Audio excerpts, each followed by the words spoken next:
Zee 24 तास एक पाऊल पुढे।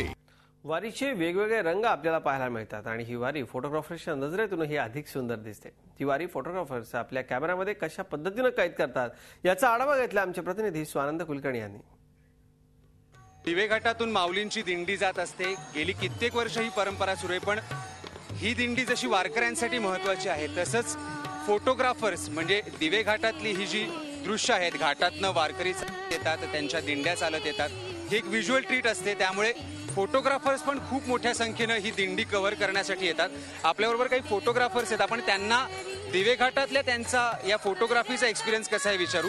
आपल्याबरोबर आहे वीरेंद्र। एकूण किती वर्ष तुम्ही हे करता आहात आणि तुमचा एक्सपिरियन्स कसा राहिलेला आहे? साधारण मी आता 4 वर्ष झाले मी इथे दिवे घाटामध्ये येतो आणि खूप छान वाटतं। म्हणजे इथे आलं की वातावरण पण तसं असतं आणि वारकऱ्यांचा उत्साह पाहून आपल्याला पण फोटो काढावेसे वाटतं। आशिष, एकूण व्हिज्युअली तर ग्रेट हा एक्सपिरियन्स असणार आहे। नेमकं काय कॅप्चर करण्याचा प्रयत्न असतो तुमचा? बेसिकली मी फोटोग्राफी टीचर असल्या कारणाने मी प्रत्येक वर्षी दर स्टुडंट्सला इथे नक्कीच घेऊन येतो, आवर्जून घेऊन येतो। जसं गणपतीची मिरवणूक आहे तशीच ही वारी, त्यामुळे या वारीमध्ये पोर्ट्रेट्स खूप चांगले मिळतात, कारण का ह्या वारीमध्ये कुठलाही लीडर नाही। ह्या लीडर नसल्या कारणाने हे कोणाच्या सांगण्यावरून येतात आणि एवढे तुम्ही बघतात की किती लोक येत आहेत। आम्ही पहाटे, जसं वीरेंद्रने सांगितलं की पहाटे 3:30 वाजल्यापासून आहोत इथं, पण ही जी काय पॉवर आहे ना ही कोणाच्याही हातात नाहीये। भूषण, मला जसं आवडतंय ते म्हणजे त्यांचा ह्या टाळमृदुंगाबरोबर त्यांचा नाच हा खरं तर अख्ख्या वारीचा USP आहे।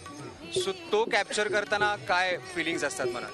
फिलिंग्स अशा आहेत की त्यांच्या नाचातून, नृत्यातून जी काय ऊर्जा बाहेर निघते ती एक प्रकारे आमच्याकडे ट्रान्सफर होत असते आणि ती ऊर्जा ट्रान्सफर होत असते आणि त्याच्यातून एक भगवंताची जी पॉवर आहे जी त्यांच्यात आहे ती आपल्याकडे ट्रान्सफर होते आणि त्याच्यातून एक नवा जोश निर्माण होऊन काम अधिकाधिक चांगलं करण्याचा प्रयत्न होतो। वारकऱ्यांमध्ये म्हातारे वारकरी जे आहेत त्यांची संख्या खूप जास्त आहे आणि मला तर असं वाटतं की त्यांच्या चेहऱ्यावरची प्रत्येक सुरकुती बोलते। तर तुझा अनुभव कसा राहिलेला आहे आणि तुला बेसिकली ह्यातले कुठले एलिमेंट्स शूट करायला आवडतात? यातले बेसिकली एलिमेंट्स म्हणजे जे पोर्ट्रेट्स असतात त्यांचे एक्सप्रेशन्स, जे पारंपरिक खेळ आहेत, परत इथले निसर्ग सौंदर्य, दिवे घाटातलं लँडस्केप आणि जी ते बाकी तर इतर मग यांच्यासोबत आम्ही पण एन्जॉय करतो पालखी, तेवढंच। कदाचित आपण सोशल नेटवर्कमधनं, सोशल मीडियामधनं ह्या सगळ्या मित्रांनी काढलेले फोटोग्राफ्स पाहत असतो। गेल्या वर्षी या सगळ्या वारी सोहळ्यावर काहीसं दुष्काळाचं सावट होतं, पण आत्ता दिवे घाट हा संपूर्ण हिरवागार दिसतो आहे। त्यामुळे या मंडळींना पण फोटो काढायला मजा येते आहे। त्यांच्या माध्यमातून ही वारी जास्तीत जास्त लाखो लोकांपर्यंत पोहोचवावी असाच त्यांचा हा सगळा एक्सपिरियन्स आहे। व्हिडिओ जर्नलिस्ट अमित पवारसह स्वानंद कुलकर्णी, झी मीडिया, दिवे घाट। झी 24 तास एक पाऊल पुढे।